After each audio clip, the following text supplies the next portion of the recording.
Pasensya na, hindi ako nakikita. Pero nakikita ko po kayong dalawa na happy couple.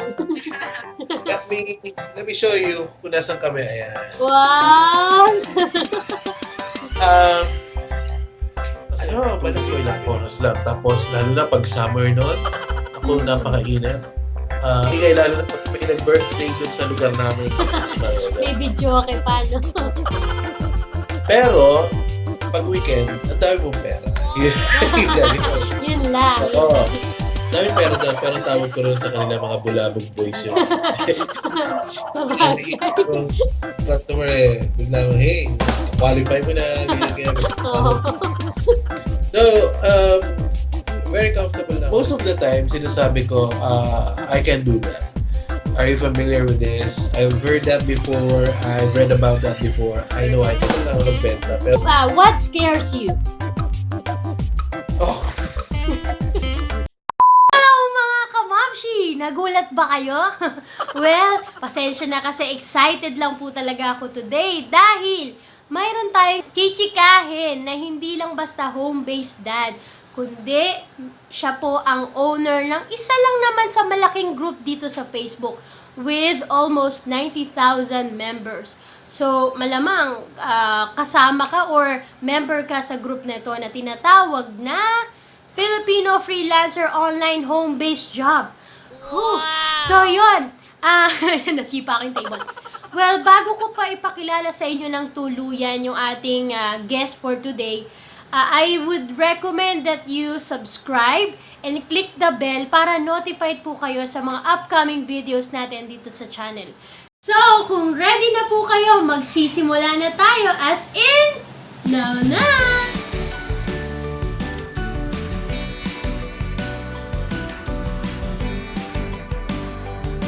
Welcome back po sa ating channel. I'm Sheena Santos, isang home-based mom and virtual assistant for many years. And in today's video, meron nga po tayo magiging guest na isang home-based dad. Kasi may nag-message sa atin na para sa mga daddy din ba ang home-based job? Kasi halos puro momshi yung tinatawag natin or message natin or yung mga na-interview natin is halos mga kananay. So, naghanap tayo at hindi lang basta home-based dad yung nagpaunlak sa atin, kundi member siya na isang malaking group sa Facebook. At yun nga yung Filipino Freelancer Online Home-Based Job. Siya ay isang home-based dad for 5 years. Tapos ang skills niya ay Customer Service Sales Expert, Microsoft Office Expert, BigCommerce and Shopify Expert, CorelDRAW and Photoshop Expert. Nag-handle siya ng 19 heads dun sa current work niya.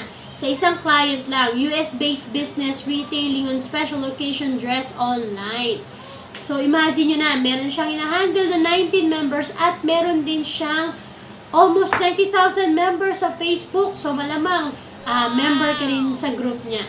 So, hindi ko na ito patatagalin. Ang haba na ng chika ko. Let's all welcome Mr. Chito De La Cruz. Wow, good evening po, Sir Chito De La Cruz. At last, nagkita na po tayo sa Skype. Alam ko pong nasa bakasyon kayo ngayon, pero salamat po at pinaunlakan nyo ang aming interview. So, yeah, good evening. Hey everyone. Good evening, Sheena. hello po. Naipakilala ko nga po kayo sa mga ka-home-based natin na yung mga nabanggit nyo sa aking skills na isa po kayong home-based dad for 5 years. So, pwede bang kayo na po ang mag-introduce ng mas malupit tungkol sa inyong sarili? Actually, working on a home base matagal na since early 2000 meron akong mga naging projects. Nakakatawa yun. Nakakatawa talaga. Kasi it was like ano ba to, yung porn site. And what we do is we are the one, we have a team na nag-update ng content nung site na yun. Nung iba maganda. We did that for 3 years, pero nakakasira ng buhay. Pero we're doing that for money, syempre.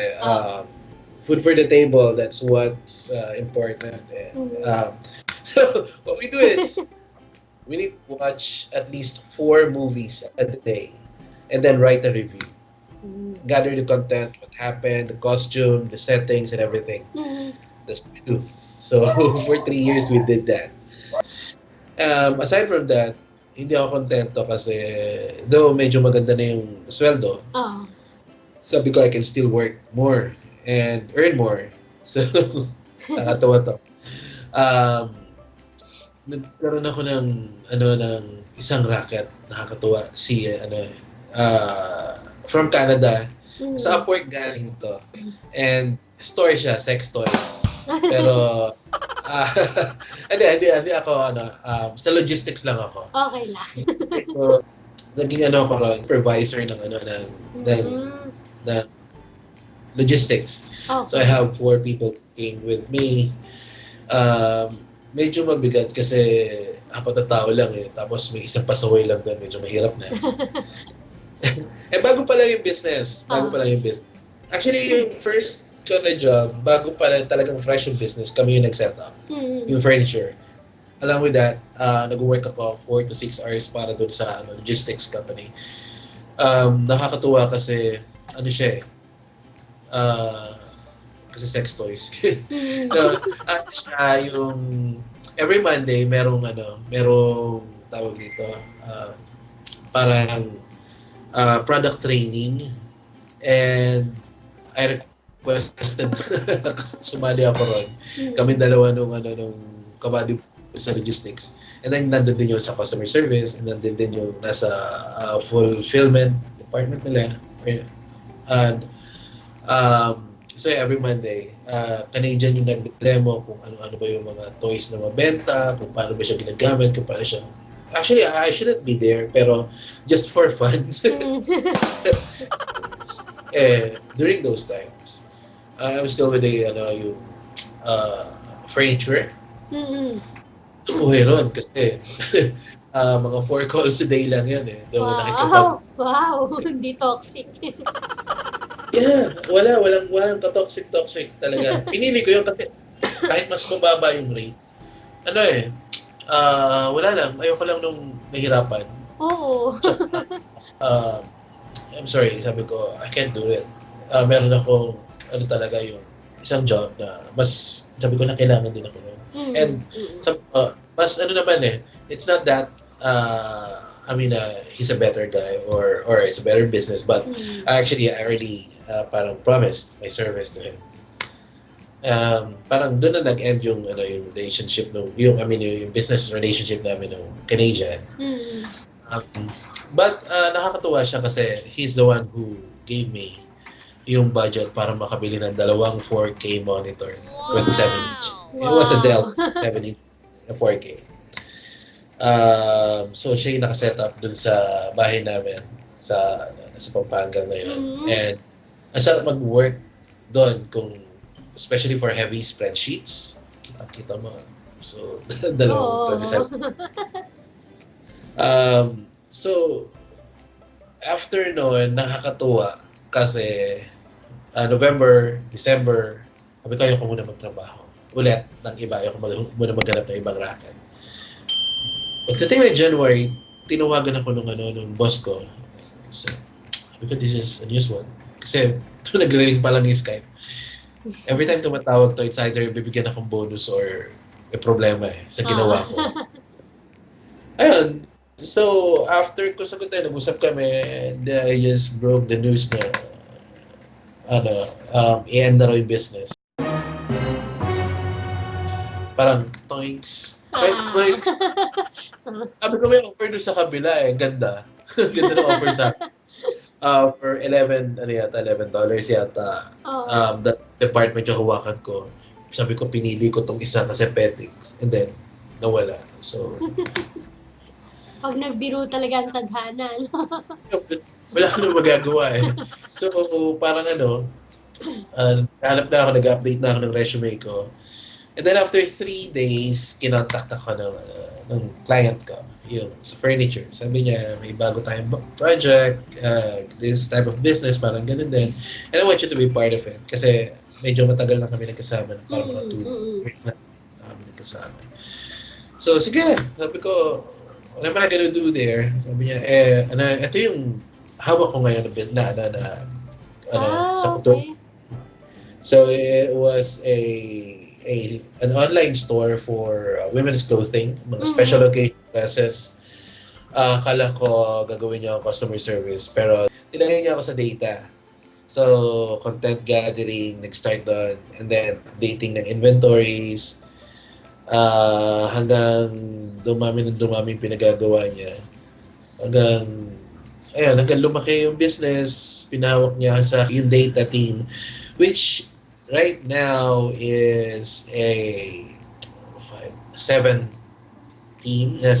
team. Mention mo sa akin na may hinahawakang 19 people. Gaano ba kahirap po? Gaano ba kadali, ka-challenging ang pag-handle ng ganun? Actually, hindi na po siya ganun karami. Yung solid na hawak ko lang talaga yung 7. And the remaining numbers, parang shadow lang ako nun. Pero yung 7 na yun, hindi rin biro mandel kasi iba-iba ang attitude, iba-iba ang personalities nila, di ba? Yeah, that's true. It's true. Mahirap talaga yung sa logistics nga sa kabila. 4 lang yung hawak ko, puro problema talaga. Pero I am more of a friend than a boss. Siguro pero I see to it na yung hierarchy natin nandun. But for every day kung nag-uusap tayo, tinatansya ko rin kung magbibigay ako ng goal, kailangan hindi sila nahihirapan. Kailangan sakto lang. Kasi pag nahirapan sila, doon na mag-start yung problema. Ako rin may hirapan. Ako yung magpapaliwanag sa boss ko. So, yun lang naman yun you need to think first of your team. And then, yung business kasi nandiyan na yan Kung isipin mo palagi yung business, and then, pahirapan mo yung team, the circle will just continue. You'll just continue looking for people to work with you. So, ano yun? Ikaw na rin ang nagte-train or may ibang nagtuturo sa kanila? Ang ginagawa ko ngayon is delegations. And dalawa yung main guy ko dun sa data. Initially, sila na rin lahat nag-ano. Doon alam na nila lahat yung kung paano yung gagawin Pero ang mahirap kasi, ang gusto ko rin ituro sa kanila para at least kahit nasa bakasyon ako, pwede ako hindi mag-online. Pero ngayon nag-online ako. At least mga 4 hours, 5 hours. Kasi yung mas kabisado ko yung business, kahit paano ko sabihin sa kanila yung business, may mga mga instances na yung kailangan sila mag-decide kung ano ilalagay nila sa content based sa business, tumatakbo. Hindi ko lang maisipan, baka sobrang dami ng ginagawa nila. Nahirapan pa rin sila sa part na yun. Kailangan pa rin nila yung tulong ko. Pero, kasi before, ako lang yung gumagawa nun Yung maliit pa yung business. Kaya, inano ko pa rin, pinifeed ko pa rin sa kanila information. Siyempre, kailangan pa rin may presence mo. Di ba, minsan, ayoko lang din sabihin, pero merong mga times na pag alam nilang walang nakatingin, baka mamaya may gawin silang something na, di ba, may maging problema sa business. So, dapat pare-pareho pa rin kayo. Mapagtitiwalaan pa rin, tama? And you need the second eye para mag-check ng trabaho. Kasi, like before, ako yung nagbi-build ng content. Kahit paano ko siyang tingnan ko okay na Mahirap mag-check ng error kung ikaw yung gumawa So you need someone on your work. Tama. So ganun yung nangyayari. Yung main guy ko, siya yung nag-build, and then after nun, ako yung titingin. Pagkatapos nun, pag may naging problema, check namin para hindi na maulit. So ngayon, ayoko nang kumuha muna ng ibang project. Medyo okay na ako rito. Mahirap din kasi yung ganon. Kanina nabanggit ko, I'm working parang 8 hours straight, and then there's another 4 to 6 hours. Ang saya kasi from Monday to Friday, zombie. Hindi ka matino. Kasi matulog mo ilang oras lang. Tapos lalo na pag summer noon, ako napakainit. and daytime. Sa dagat-dagatan pa ako nakatira. Ang ingay. Ang ingay, lalo na pag may nag-birthday dun sa lugar namin. Jesus Maria Jose. May video kay paano. Pero, pag weekend, ang dami mong pera. Yun Yun lang. Oo. Paano po ba yung bayad sa inyo? Through bank or mga GCash ba? PayPal? Ganon? Through Payoneer. Parang ipapadala na lang or nagsisend pa ba kayo ng invoice? So, matic na yun. Magsisend pa ako ng billing. Mm. Ako rin yung gumagawa ng billing ng customer service and also sa team ko sa data. And I make sure na it will be sent on time to avoid yung mga delays. Kasi pera yan eh. Kaya nga. Kaya tayo nagtatrabaho para sa pera. And then itong pera na to, ito yung nagsusustain sa needs ng family natin. Pag nagkaroon ng delay, medyo may problema yan. So I see to it na Monday, gagawin ko na agad yung billing. And I make sure na nakita ng boss ko and ma-process niya yung payment. And Totoo. Bisa, napatala mo yung billing, pero na-miss pala niya yung email. Dayari na yun. Yung po bang kinikita nyo sa pag-online nyo? I'm sure kasi nakakapagbakasyon kayo eh. Pero nung mga simula ba, struggle pa rin o enough na agad yung kinikita nyo? I started yata parang $3.50. Pwede na. Malaki Pwede na yun. Oo. Magkano kinikita ko before nasa call center ako? 20,000 plus $500 na incentive. Pero gastos ako nun. Gastos ka ng pamasahe. Tapos gastos ka ng... Tapos from time to time, syempre, nasa sales ako noon, medyo parang isa na ako sa mga siga dun sa floor eh. Kailangan maganda yung damit mo. So, from time to time, bumibili ako. Forma.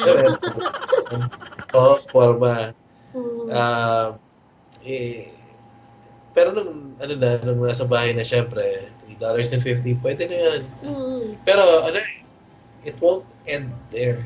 Kung mataas yung pangarap mo, kung gusto mo and kung kaya mo naman, maghanap ka ng way para mas matuto ka, ano ba yung hinihingi. And you never say no to your boss. Pag tinanong ka, can you do this? Yes. Do you know this? Yes. Like the first time pa lang narinig yung term, yes. I want you to do this, blah, blah, blah. So you get the instruction. Then after your call with your boss, you Google everything.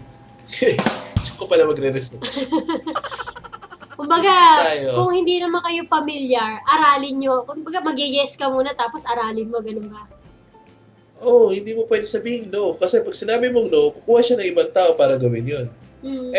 Not everyone, parang, ang sabi everything is in the internet. Kaharap ko na nga yung internet. Hindi ko pag gawin, di ba? Most of the time, sinasabi ko, I can do that. Are you familiar with this? I've heard that before. I've read about that before. I know I can do that. Sabihin ko, what's good about that is hindi nahanap ng ibang guy yung boss mo. And lalaki yung yung tiwala niya sa'yo. And then yung bilib niya, kumpiyansa niya sa'yo. So, yun. Maganda yung na-build ko rin na trust. Maganda rin yung may background tayo sa call center kasi nagiging positive tayo. Magiging positive scripting na gagamit din natin yun, di ba? Yeah. Those that work on customer service, mahirap kasi script lang yun eh. They don't really communicate with the customers. May yung time mo, siya eh, or limited eh. Tapos, unlike sa sales, makikipag-usap ka sa customers. Kasi minsan mag-invento ka ng mga stories niya. Kailangan mabilis ka mag-accept kung paano mong, kunyari yung mga, yung mga rebuttals mo sa customers, kung paano mo yung... Dun sa, di ba, ikaw nag-online job ka na, yung wife mo ba, kung okay lang itanong, yung wife mo ba naisipan ding mag-online job or plain housewife talaga siya? Kumbaga, nagkatulong ba kayong dalawa? At first, okay lang. Kasi ako lang yung nag-work. Mm. Pero naisip din niya na pwede naman siyang tumulong. Plain housewife lang si Mrs. And wala talaga siyang idea. Uh, Especially sa mga computers. So what I did is tinuruan ko lang siyang mag-Photoshop. Sa ngayon, she's helping me.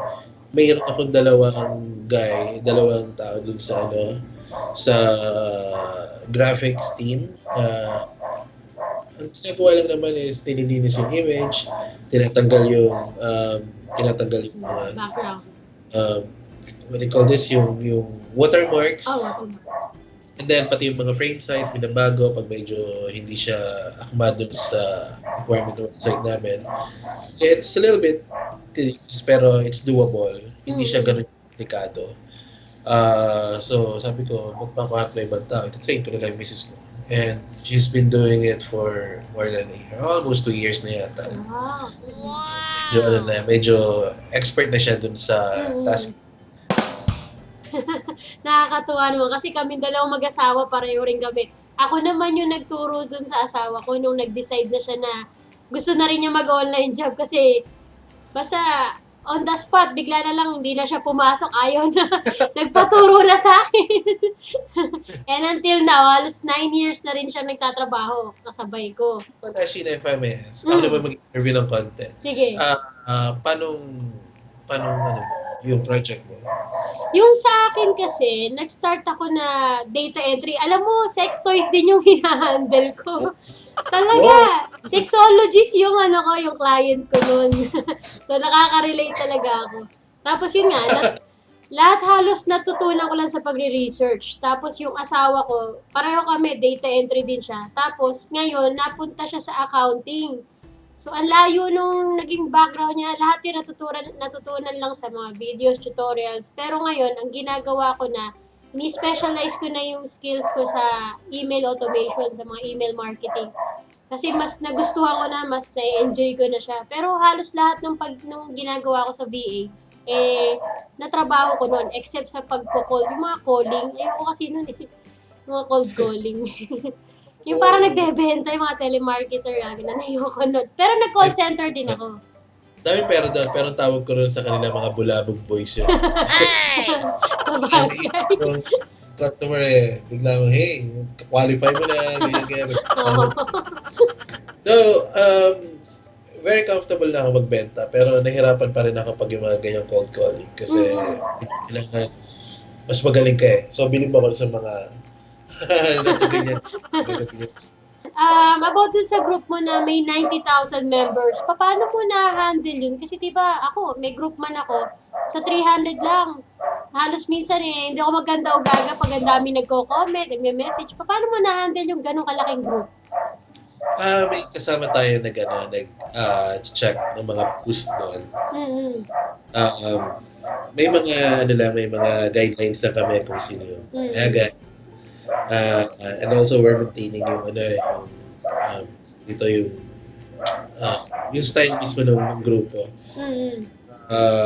Actually, sa isang araw, parang mga nasa 500 yung sumasali. Wow! Hindi sila lahat pinapayagan kasi in-screen namin yan. Those who were, parang yung mga recent lang na account, hindi namin pinapayagan.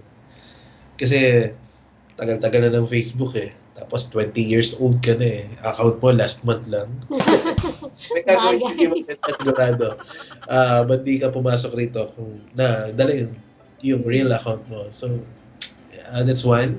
And hindi namin pinapayagan yung mga looking for jobs na mga post kasi dadagsain lang kami.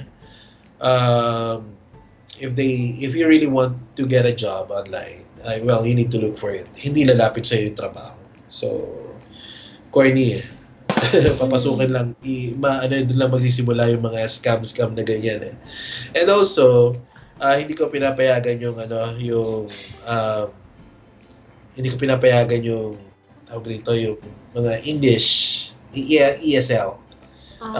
For a reason na binabaha dati nung bago pa lang yung ano, talaga sila na halos lahat yung nagpo-post doon. And these people are parang ano hindi na sila nagtuturo Nagre-recruit na lang na nagre-recruit So, napansin ko nga if rin they- sa'yo. if they want to do it, they can do it for, somewhere else, pero doon sa grupo ko.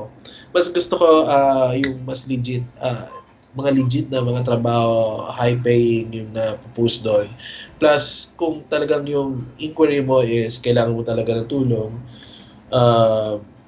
may minsan kasi may mga inquiry na pwede mo naman i-google lang Nakakainis, ang dami. Pag nag-post ka, may mga nagre-reply or nagko-comment ng how. Do, Yun ito na nga. lahat yung, Napansin ko. kanina lang, meron na naman. Nakita ko, inita ng ulo ko, sabi ko, kompleto naman yung details ng post. Anong gusto mo? Anong kailangan mo? Yun nga, minsan di ba nagpo-post ako sa group mo, sabi ko, no need to ask me how. Kasi ayun na, nilagay ko na nga ako lahat. Sabay magko-comment pa rin, sunod-sunod sila. How? Ano ba mga ma-advise mo sa mga beginner, sa mga gustong mag-online job? Okay. Ang hirap kasi. Medyo, medyo, at first, sabihin ko, hindi siya, pag tinignan mo, kaya maraming may gusto, kasi nakikita nila maganda yung kita Pero hindi siya para sa lahat. May mga skilled na hindi maka-tsempo or makakuha ng magandang projects. Or kahit simple project, hindi makakuha. Meron naman ngayon lang natuto pero makakuha na ng project. So hindi siya para sa lahat. Tanggapin natin yun. Kahit magaling na magaling ka. Pangalawa, you need to help yourself. Online projects. So, it's parang masyado siyang malawak. Tingnan mo kung ano yung hinihingi ng business and pag-aralan mo kung ano meron yan. Kailangan pag pinag-aralan mo, diretso siya. Minsan kasi ang hinihingi is you need to learn, you need to know Photoshop. So, ikaw naman, magaling ka nga. Then, nag-research ka, Photoshop. Pagdating mo sa YouTube, ang dami palang Photoshop. So, pag-aaralan mo, di ba? Nangyari yan sa akin before. What I want to say is, kailangan lang, alam natin yung ginagawa natin, alam natin yung nire-research din natin, and, alam natin yung ginagawa natin, para at least, nakarekta tayo. And, to those starting up, dasal lang talaga. Kailangan may faith ka talaga sa taas. And may faith ka sa sarili mo. May mga magagaling na pag in-interview, sumasablay kasi nire-nervyos. Nanggigigil sila sa trabaho. Na pagdating na ng interview, ayun na. Yeah. Well, ito yung wife ko. Hello po. Hi. Hello, pasensya na, hindi nyo ako nakikita. Pero nakikita ko po kayong dalawa na happy couple. Let me show you kung nasan kami. Ayan. Wow! Malaki yung family ko. 6 kids ko Wow! So, 2 adjacent rooms makikita nyo may kwarto ron. Ayan! Ituron. Nandun yung kabilang kwarto. Ganito yung tsura. Doon yung main door nandiyan. Sa may... Hello po, nice to meet you all. Ano po pangalan ng wife nyo? Karen. Karen. Hello po, Ma'am Karen. Ma'am Shi Karen. Si Ma'am Sheena. Hello, Ma'am Shi. Okay, so bago ko pa ituloy yung mga tanong kong iba, meron muna tayong quick talk ha. So nabanggit ko na sa inyo to. In 1 minute, sasagutin nyo lang na mabilisan yung mga tanong ko parang boy abunda. Okay? Sure. Ayan, so magta-timer ako dito. Ready na po ba kayo? Ready na ba kayo? Okay. Starts now. Up or down? Up. Hot choco or milk tea? Hot choco. Okay. Pretty or brainy? Of course, brainy. I love to talk to, to bright people. Okay. Beach or city?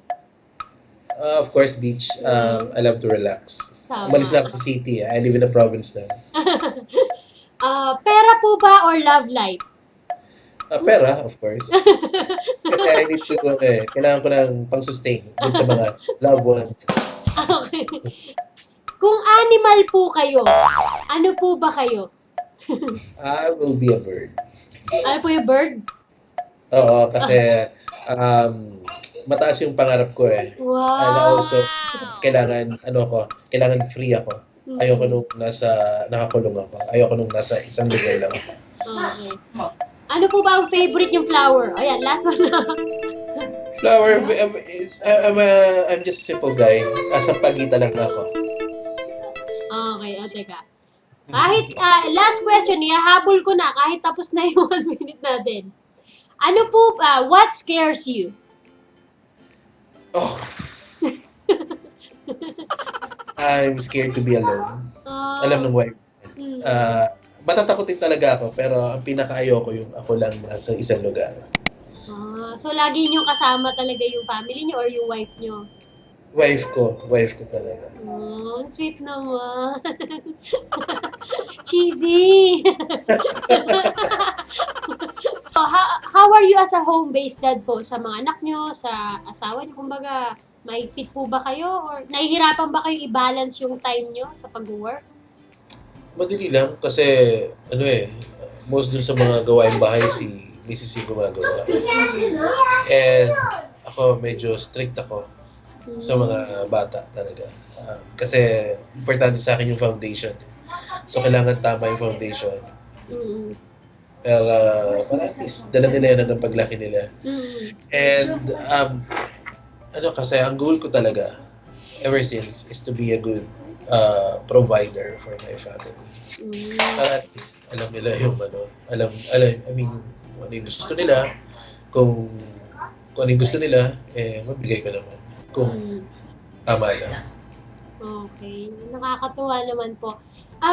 Eto, last question na po sana. Yung, ano po ba mas prefer nyo? Kung kunwari, beginner po kayo, ano mas prefer nyo? Mag-paid courses? Or yung mga free tutorials po sa mga, pag gusto magsimula sa pag-online job? Kung gusto mo ng rush, well, it will come with a price.